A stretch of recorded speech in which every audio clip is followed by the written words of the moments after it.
berjudul Garam. Karena seringkali setelah sharing, saya pasti tanyain sama multimedia, judulnya apa Kak? Judulnya apa kok? Kadang-kadang saya nggak tahu judulnya apa. Tapi hari ini saya tahu judulnya, Garam. Jadi kalau nanya lagi nanti nggak dijawab. Selasa yang lalu Ibu Nani ngomong tentang mewarnai dunia. Amin. Sudah coba cari warna yang cocok dalam hidup kita? Atau sudah mewarnai dunia dengan penuh dengan colorful, penuh dengan warna?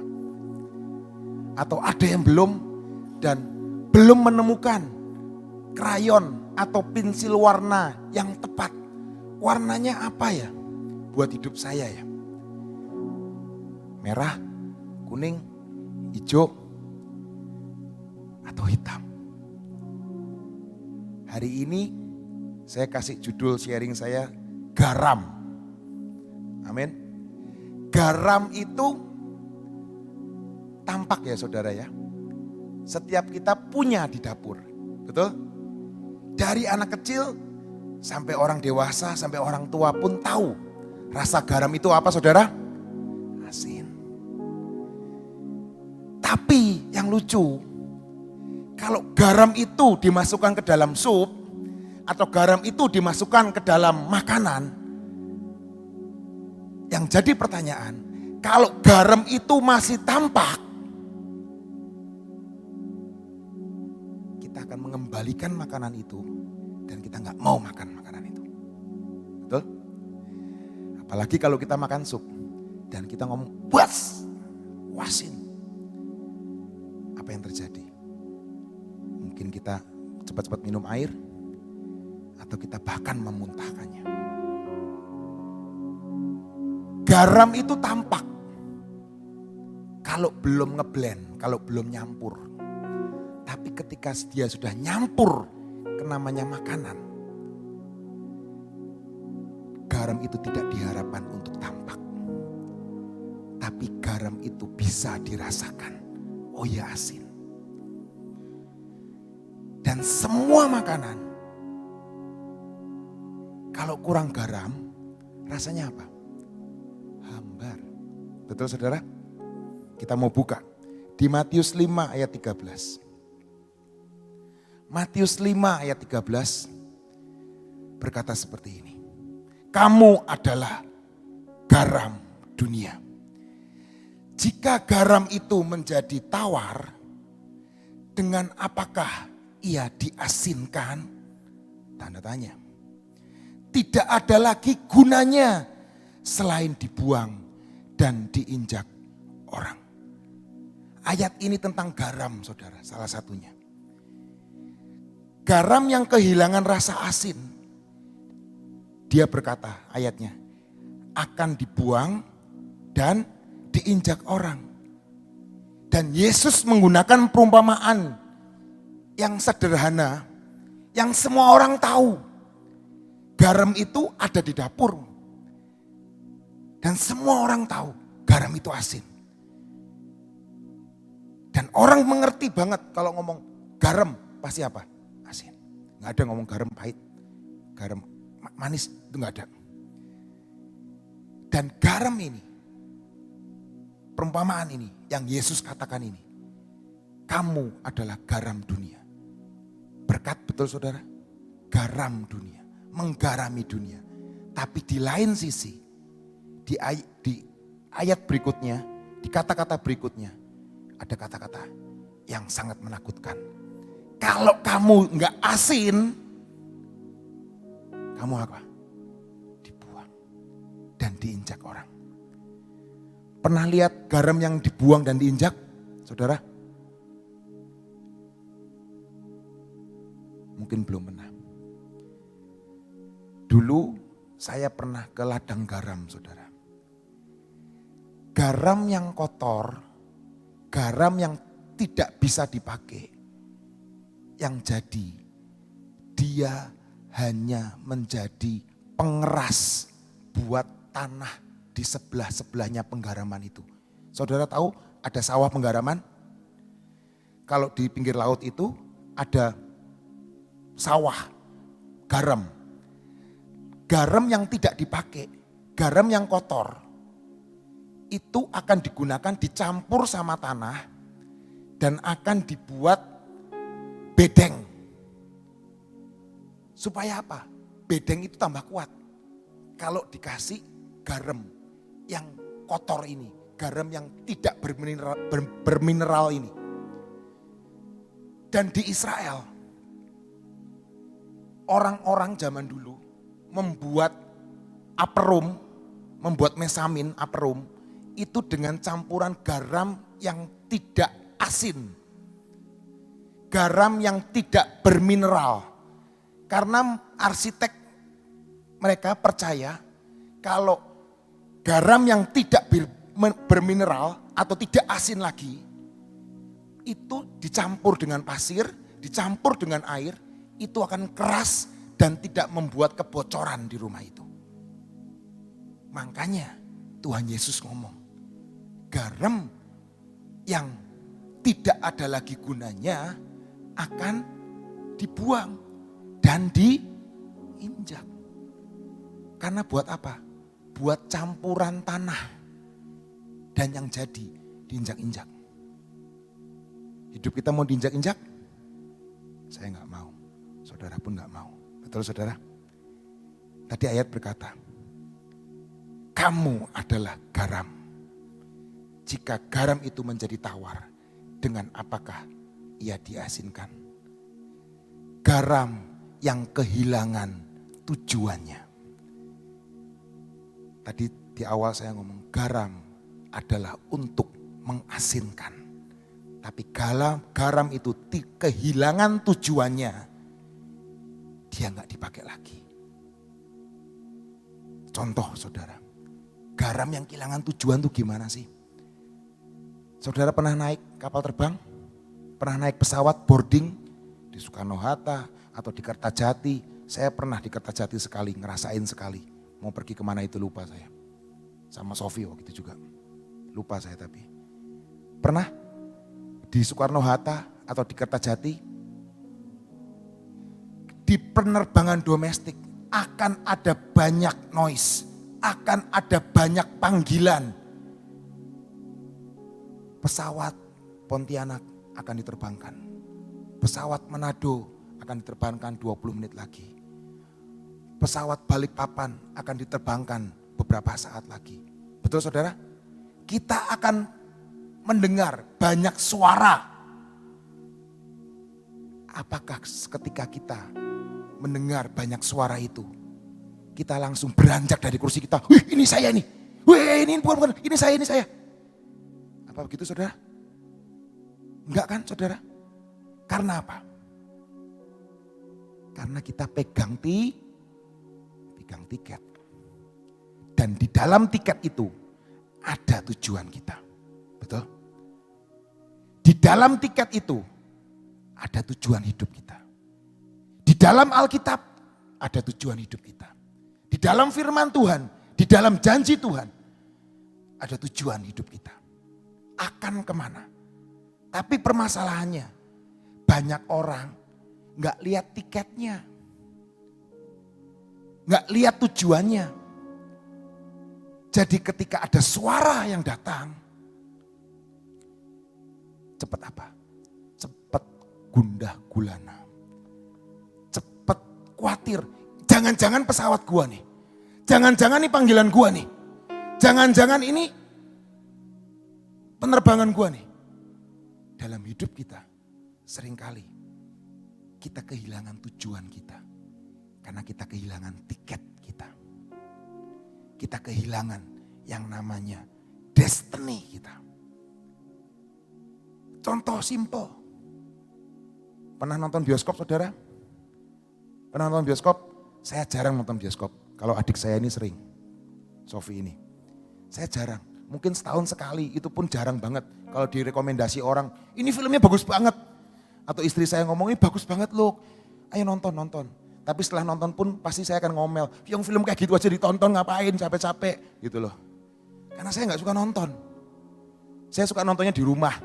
Saya gak suka nonton dalam kegelapan, ngantuk. Orang yang kehilangan tujuan. Kalau nonton bioskop tuh butuh tiket gak saudara? Butuh tiket. Misalnya teater 1, tiket Anda. Temu-temu teman Anda setelah Anda beli tiket di dalam lobi bioskop. Hey lu nonton apa? Oh gue di teater 1. Wah lu salah. Nih lo tiket gue nih di teater 2 nih.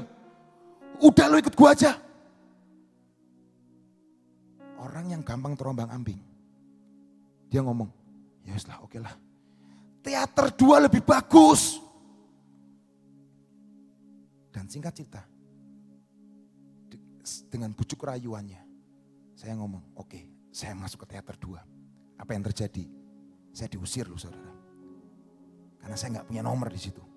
Saya nggak punya tiket di situ. Betul saudara? Hidup ini harus menjadi garam.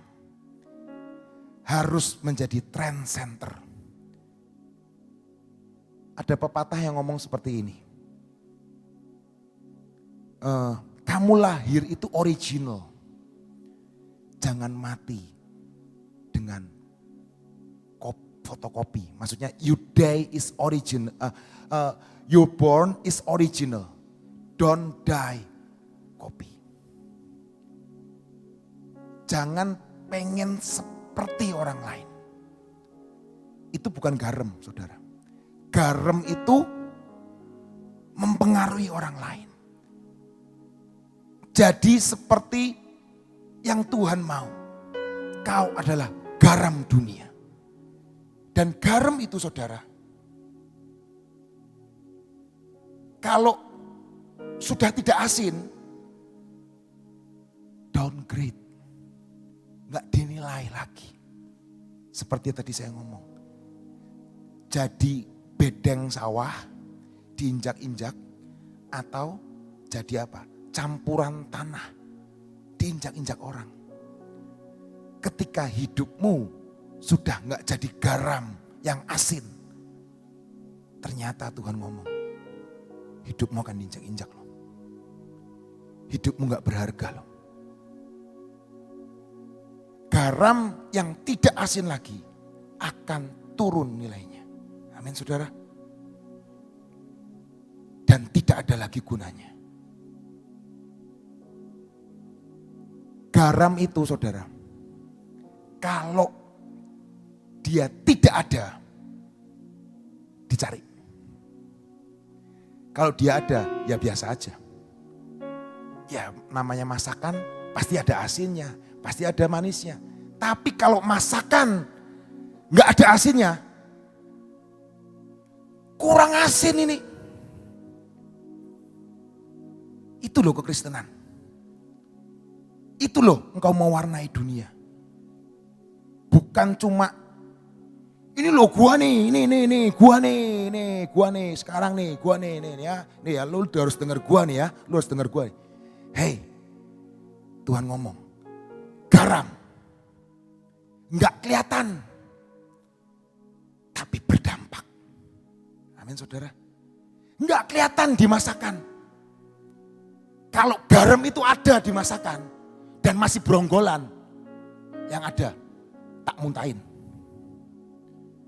Saya nemu garam di koki saya habisin koki saya.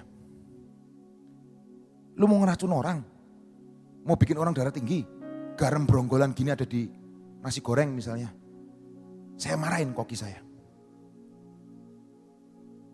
Tapi kalau garam itu nggak ada, dia cari, kok kurang asin? Kurang garam nih ya? Oh lu kurang garam nih. Itu hidup kekristenan saudara. Amin. Jadilah Kristen yang menggarami dunia ini. Yang terakhir, ayat yang terakhir sebelum saya selesai. Markus 9 ayat 50. Sebagai garam dunia, kita harus bisa seperti ini. Kamu garam memang baik. Memang apa saudara? Baik. Tetapi jika garam menjadi hambar, dengan apakah kamu mengasinkannya?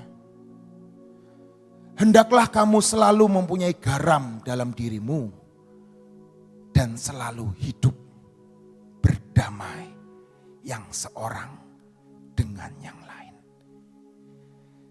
Hidupmu menjadi pendamai,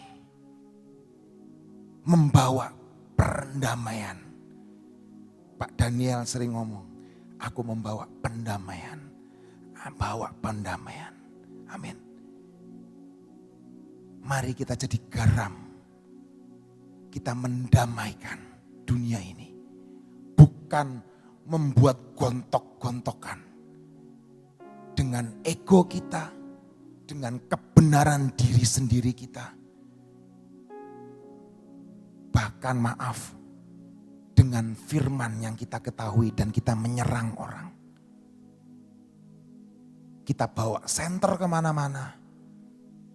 Dan kita menyilaukan orang itu. Dan berkata, ini loh gua senterin kamu nih. Hari ini jadi garam yang asin. Bukan garam yang hambar. Garam yang membawa perdamaian. Membawa sukacita. Membawa damai. Bukan pertentangan. Tuhan Yesus memberkati kita semua. Selamat mewarnai dunia ini. Amin. Berguna. Garam itu murah, tapi selalu berdampak. Ya, tadi Luki katakan kalau makanan gak ada garam kita, aduh kok kurang asin ya. Gitu ya. Berarti dia mempunyai suatu dampak yang luar biasa di sekitarnya, tapi harganya murah. Nah itu yang Tuhan rindukan dalam hidup saudara dan saya. Belajar tetap rendah hati. Belajar rendah hati itu murah ya. Kalau mahal itu sombong. Karena ya murah sih. Kalau murah itu setiap orang lapisan masyarakat bisa membeli. Saya percaya orang miskin sekalipun kalau saudara masuk ke dapurnya pasti ada garam. Sekalipun dia itu hidup di bawah rata-rata kemiskinan. Tapi tetap ada garam.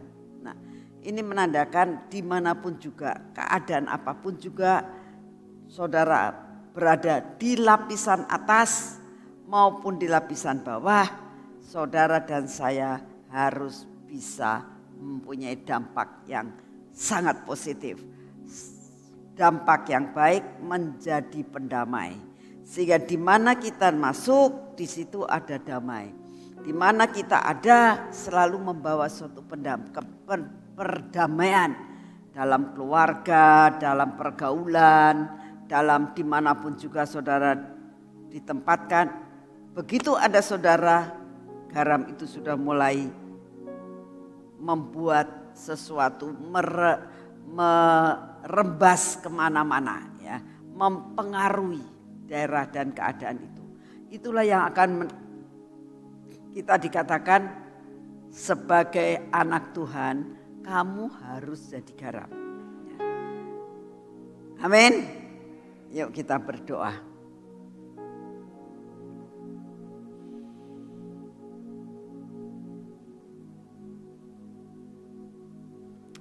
Bapa, berikan kepada kami roh kerendahan hati ya Tuhan.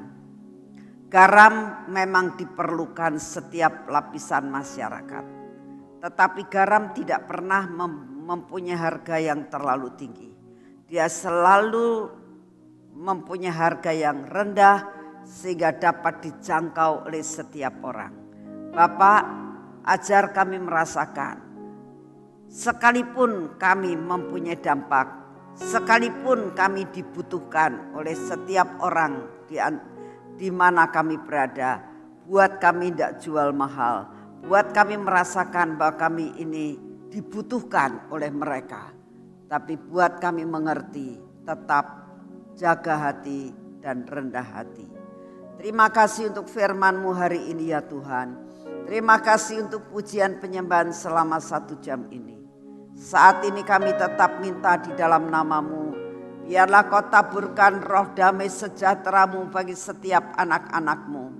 Pada saat ini kami berdoa ya Tuhan, berikanlah roh kesembuhan yang sempurna Berikan daya tahan tubuh yang sempurna bagi setiap bangsa kami Tuhan. Setiap pelosok-pelosok dimanapun juga, di mana ada penduduk-penduduk di daerah yang atas maupun di daerah yang kumuh Tuhan. Taburkanlah roh kesehatan, taburkanlah damai sejahtera-Mu. Taburkan Tuhan supaya ada sejahtera, damai sejahtera di dalam hati kami setiap kali.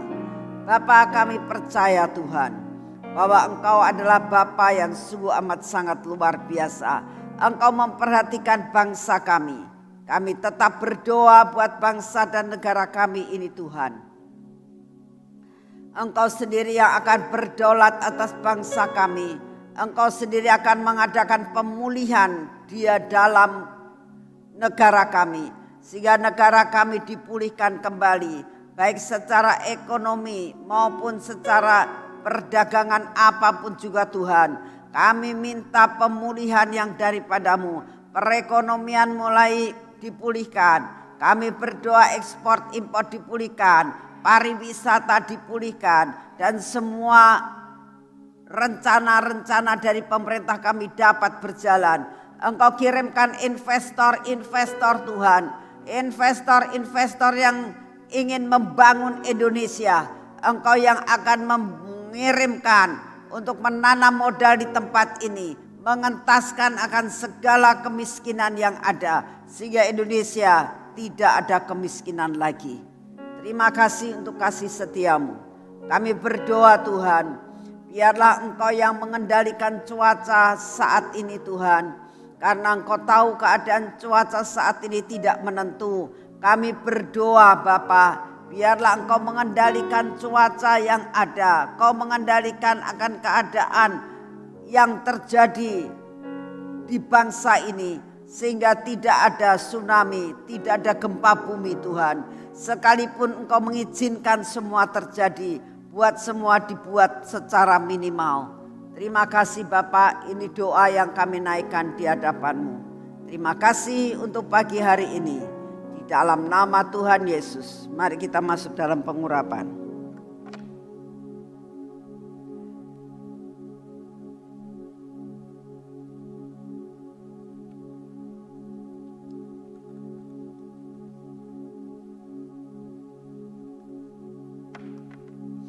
Dalam nama Tuhan Yesus, pengurapan 10 lapis terjadi atas hidup kami. Dalam nama Tuhan Yesus, biar mata kami ini diurapi minyak Tuhan. Sehingga mata kami ini adalah mata yang senantiasa melihat apa yang Engkau inginkan untuk kami melihat. Biarlah telinga kami diurapi untuk kami dapat mendengar apa yang sebenarnya Engkau yang suruhkan kami mendengar. Bibir mulut kami biarlah berkata-kata senada dengan Engkau Tuhan. Hati kami Tuhan, kami doakan supaya hati kami dipenuhi dengan sukacita yang daripadamu. Dan semua ketegar-tegukan kami, kebodohan kami, ketidakpercayaan kami patahkan di dalam nama Tuhan Yesus Kristus.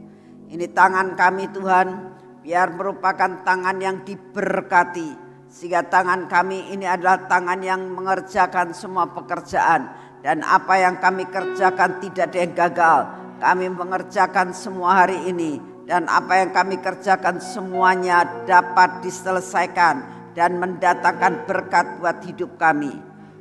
Biarlah kaki kami berjalan dalam jalan yang sudah Engkau tentukan untuk kami berjalan. Benar berjalan pada jalan-Mu. Terima kasih Bapak. Pagi hari ini kami percaya anugerah-Mu besar buat kami. Engkau sudah menyediakan perkara-perkara yang sangat baik buat kami. Kami akan menjalani hari ini bersama dengan Engkau. Dan bersama dengan Engkau kami akan melakukan perkara-perkara yang luar biasa. Terima kasih Bapak. Segala puji, hormat dan syukur kami naikkan di hadapan-Mu. Di dalam nama Tuhan Yesus. Amin. Selamat pagi saudara-saudara, Tuhan memberkati.